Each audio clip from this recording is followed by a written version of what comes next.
Hey everyone, this is Blaisha from Lamb and today we're going to make my absolute favorite sous vide lamb and beef gyros, or gyro as the Greeks would say. So let me just tell you about this recipe. It's something I believe anyone can make. You have the spices in your cabinet already. It only takes 5 minutes to prepare, but it will take about 2 hours to cook. So I do want to give you the heads up. We're going to use my best friend today, which is the sous vide. And for those of you that don't know what a sous vide is, here it is. My darling, my baby, my love. A sous vide is a French word which means under vacuum, and essentially what the sous vide is a water circulator, and it guarantees the temperature of the water so that the protein that you cook in it is the exact temperature that you want. So for today we're sticking to 150 degrees because we are making beef and lamb gyro meat. So if you ever go to a Greek place and you order a gyro or gyro, you'll see that it's like a cone-shaped meat and you have to shave it in thin slices. So they actually, not to insult Greek places, they actually buy this meat frozen already. So today we're going to make it ourselves, and not only is it going to be cheaper, it's going to be way more delicious. So let's start. So to season the gyro meat, all we need is salt and pepper, garlic powder, and oregano. You only need 1.5 tablespoons of each, and you have these in your pantry. Okay, so now we're going to start food processing. So I'm going to open up my food processor. You don't have to dice anything. All you got to throw in is an onion and 1 clove of garlic. Close the food processor, and we're going to pulse.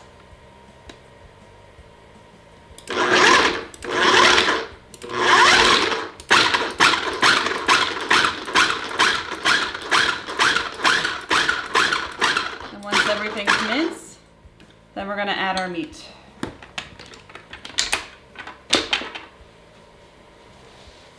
So we're going to be adding 1 pound of lamb to 1.5 pounds of ground beef.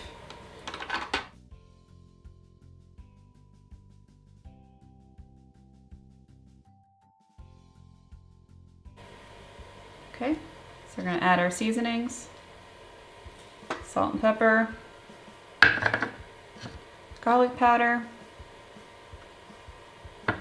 and oregano.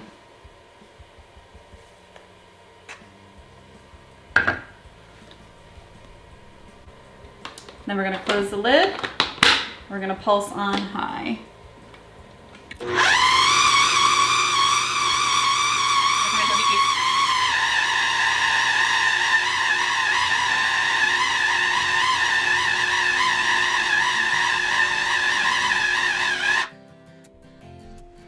Okay, so now we are going to carefully place down saran wrap in order to scoop out the meat from the food processor.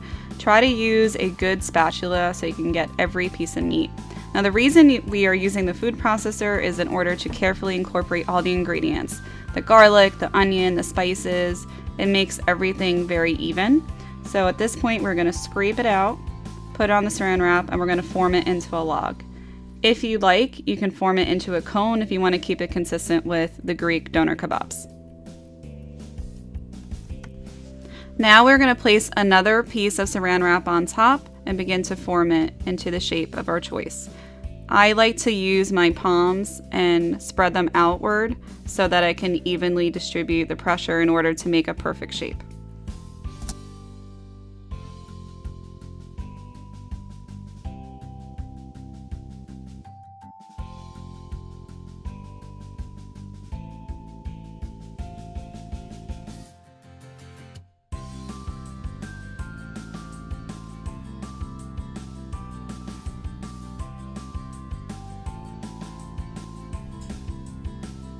Now we're going to twirl it around, have a good time. It's going to look like a big mozzarella ball, and you want to like kind of twirl it around in order to get the ends really tight.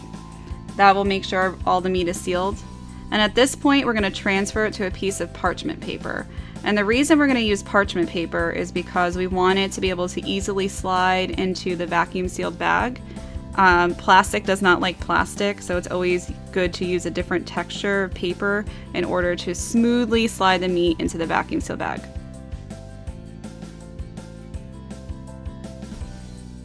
So now that we have our vacuum sealed bag ready to go, we're going to slide our meat that's on the parchment paper into the plastic bag. And as you see, I could just drop the paper in and then lift it up, and it will easily glide the meat without me touching the meat, without getting gross. This is the right technique in order to get it into the vacuum seal bag for sealing. Now that we have our meat in the vacuum seal bag, we're going to insert it. You want to go edge to edge, and we're going to close it, and then we're going to use both fingers to press in order for it to start. If you've never used a vacuum sealer before, please look at your manufacturer's instructions. And as you see here, I am sealing the meat, but I am stopping it because I don't want the meat to be smushed. Now that our gyro meat is vacuum sealed, we're going to drop it into the sous vide. We're going to cook it for 2 hours at 150 degrees. And all you got to do is set it and forget it.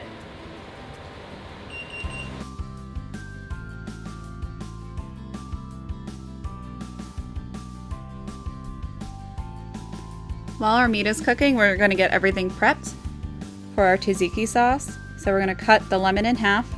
In addition, we're going to cut the cucumber in half in order to make it more manageable. Now, I use an English seedless cucumber because I believe they are the least bitter.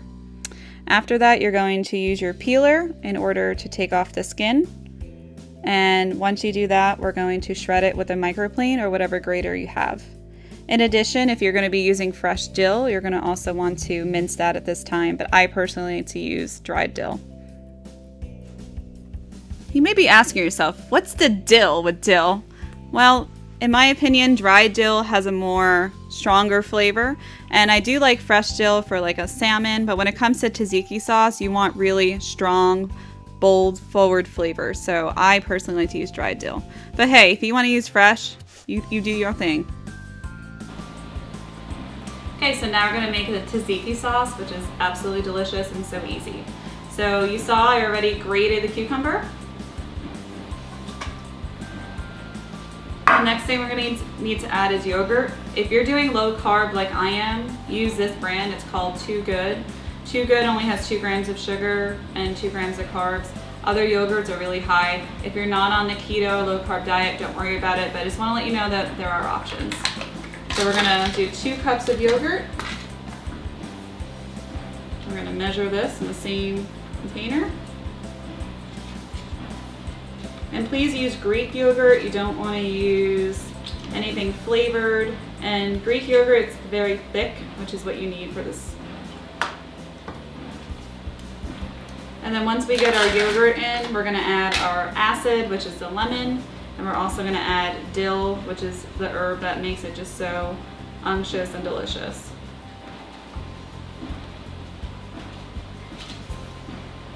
Okay, that's about right. And add our yogurt. Okay. Next up, we're going to add our acid, which is lemon. This is a gigantic lemon, by the way. We'll see. I think I'm gonna have to cut it. Oh my gosh. I've never seen a lemon this big. Give them hormones today. So half a lemon should do it. You can always add more acid later. You can't take it away. So I like to use just a little less. Okay. And then we're gonna add our dried dill. You can use fresh. I do have fresh dill here as well, but I think dried is actually better for this. Garlic powder, and a little salt and pepper, which I don't have right now.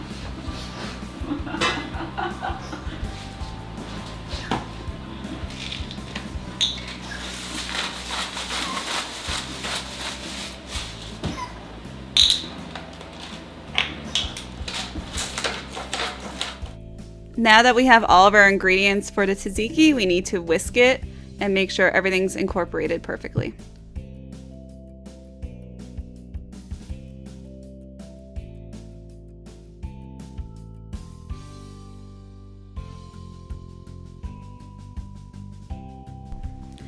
Now that the gyro is finished cooking, we are going to cut the vacuum seal bag with kitchen shears.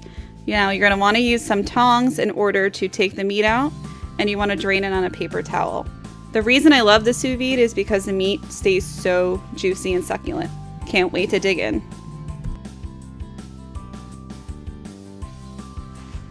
Now that we've taken the meat out of the vacuum sealed bag, we are going to slide it onto the metal prongs to put into your rotisserie. Hopefully you have one, but if you don't, no worries, you can sear it any way you like. At this point, we're going to put the meat into the rotisserie and we're going to set it for about 25 to 30 minutes on high to sear.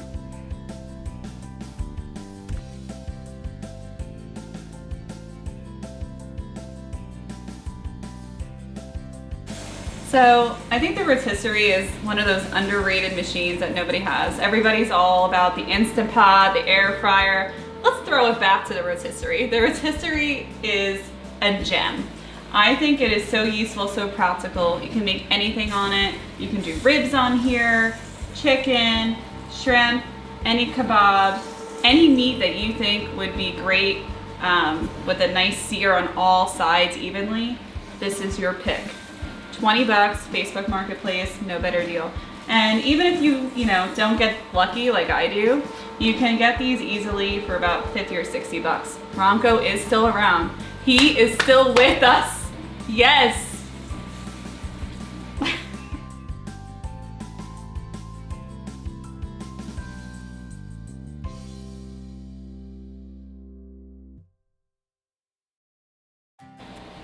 So we got the meat going, now we gotta talk about the bread. And you can't have a gyro without good pita bread. Now, if you're low carb, you can totally make this recipe because there is this brand called Joseph's. It's flax, oat bran, and whole wheat pita bread that actually tastes like, get this, bread. Oh my God, can't believe it. This is only 7 grams of carbs versus the traditional, which is 31 grams of carbs. And if you don't really care about carbs and you love carbs, I do love carbs, I'm not gonna lie, I love them. But if you are not on the low carb diet, you can absolutely use 2 pans pita as well. This is delicious and it's only $2 and it's the closest thing to authentic pita. And if you wanna make your own pita, you do you, girl, you do it. Now that the meat is finished cooking, we are going to slice it thinly with a chef's knife. You really want to get those pieces as thin as possible because the goal is to finish it in the cast iron pan and get it crispy if you want it to taste like the Greek gyro that you would get out. Now, if you're like me, you're going to cut it when it just got out and it's going to be steaming hot. The preferred method is to let it cool ahead of time so that you can slice it thinly without burning yourself. At this point, we are so close to the finish line.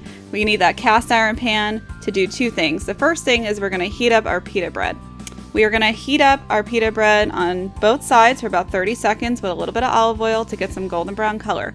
We only want to cook it a little bit to make it pliable. We do not want to make it hard and crispy like a pita chip. So once we are done cooking it on both sides, we're going to put it on a baking sheet in an oven for 200 degrees. The reason we're using 200 degrees is because we want it to stay warm, but we don't want it to cook any further. In the same hot sizzling skillet, we're gonna now sear our meat on both sides. We wanna make an even layer so we have direct contact with the pan in order to get the meat crispy and charred and delicious. Now that we're finished searing our meat, we are gonna assemble our gyros. So the first thing we're gonna do is get about a good dollop, a tablespoon or so of tzatziki and spread it on the pita and kind of run it around with a spoon in a circle. And then you're going to place your meat on top and then whatever toppings you like. I personally love tomatoes and red onion. I've seen people put feta cheese, although I would argue that's definitely not what the Greeks would do. They would save that for the salad. But hey, it's your gyro. You make it any way you want. Put all your toppings, fall in love with it because I love this so much and I can't wait for you to have it.